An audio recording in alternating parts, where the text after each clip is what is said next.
Alright, welcome back po. Lakas ng tulog ng anak ko. Yan talaga. Sarap ng tulog. God bless po sa lahat. Alright mga kapatid, welcome back po sa ating palatuntunan. Thank you po. Sa mga nakaka-appreciate po, thank you po. God bless po. Sa mabibigat naman subscription, kahit yung like na lang, masaya na po tayo yan. Wala na po tayo ngayon. Natutuwa at nagpapasalamat na po ako doon. Salamat po. Dadagdag lang tayo ng reaction doon sa nangyaring SONA ng ating mahal na Pangulo, PBM. Bigyan lang natin ng nag-reaction na rin naman. Magdagdag lang tayo. Yung kanyang talumpati sa SONA, nangako na naman siya doon sa part na yon. Yung mga bagay, lahat pangako yan eh. Yung mga sinabi niya, lahat pangako yan. Tapos yung mangyayaring launch ng ang rocket dito sa spaceship rocket natin dito na paliliparin sa pangkalawakan, alam mo, baka nga mangyari. Hindi tayo negatibo dyan. Baka nga mangyari base doon sa kinausap niyong bansa. Pero ang tanong, makakain ba ng sambayan ng Pilipino yon?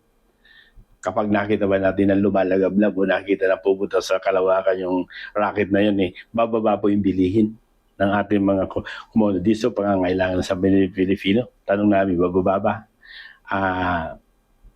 Tataas ba yung tinatawag na sahod ng mga manggagawa sa part na yon para mapakinabangan yung paglipad na yon? Tingin ko hindi po eh. Hindi naman eh. Hindi naman mapakikinabangan ng sambayan ng Pilipino kung ano man ang paliparin nyo dyan.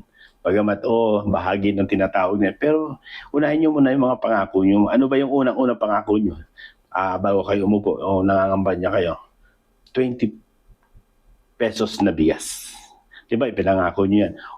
May nabibili sa iba't ibang parte. Siguro, hindi po siya pangkabuuan sa nationwide. Na wala kang mabibili 20 pesos na bigas sa kabuuan, di ba? Nationwide. Mayroong mga kadiwa sa iba, pero hindi lahatan.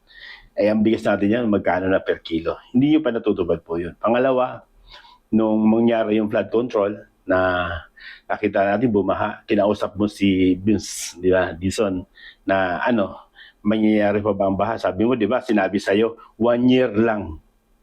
Pangako po, isang buwan lang ng 1 year, wala na po mararanasan ng baha sa bayan ng Pilipino. Nasaan po yan? Laganap yung baha sa iba't ibang dako dito sa Maynila nung lumakas ang ulan hanggang Ilocos, baha kita naman natin, baha. Natupad ba? Hindi. Kaya mahirap yung pangako ng mga ganung bagay na halos suntok sa buwan.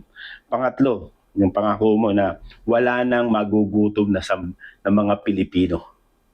Pangako mo po yan. Di ba? Wala nang magugutom. Meron ba? Di ba? Opo, lalong lumala ang gutom. Di ba? Kaya yung sinasabi nyo na launch ng spaceship o yung tinatawag na rocket, tingin ko, walang problema doon. Pero ang akin lang po, unahin nyo yung ilalaman sa sikmura ng sambayan ng Pilipino. Dahil kung gagastusin nyo po doon, yung bagay na yun, hindi naman po pwedeng walang gastusin yan. Yung loans ng yung ganyan yan, di ba? Ang laki ng gagastusin dyan. Kung po pwede ba, unahin nyo yung mga bagay na may ipalalaman sa sambayan ng Pilipino. Yung sa sikmura muna po, hindi yung ganyang ipagyayabang mo po yung mga part na yun, pero yung sikmura ng sambayan ng Pilipino o yung mga Pilipino nagdarahok o sobrang hindi nalalagyan sa kanyang laman ng sikmura. Dulot ng kanyang mga ganun.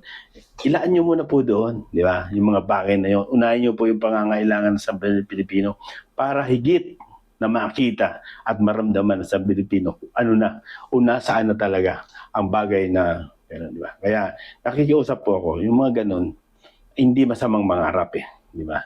Dahil ang lahat ng bagay ng katuparan sa bawat Pilipino o bawat ginagawa mo nagsisimula sa pangarap. Pero maging realidad tayo mga kapatid. Maging realistic po tayo.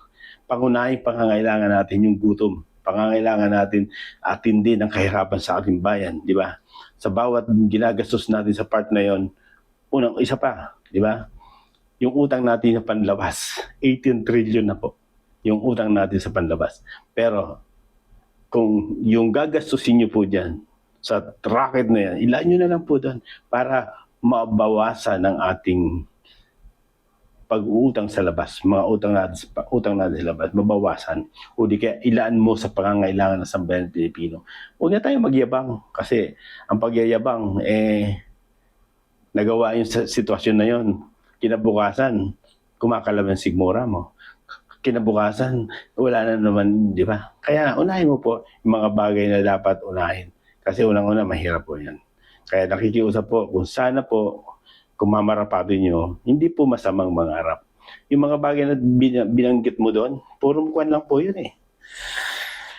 Puro mga pangako lang po yun.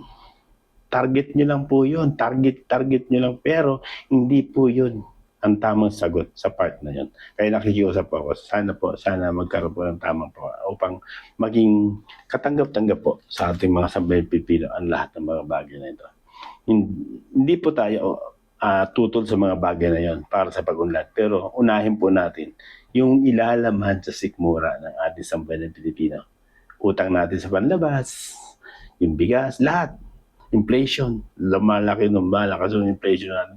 Kaya nakikiusap po, prioridad nyo po yung dapat na i-prioridad, hindi yung pagyayabang, hindi yung karangyaan nga na mga ganyan, pero paglipas ng isang linggo, pero gutom yung sambayan ng Pinoy. Salamat po at God bless. Sana po nakikita natin. Ang akin lang po lagi, hindi po masamang mangarap. Ang lahat ng bagay na ginagawa natin nagsisimula sa pangarap.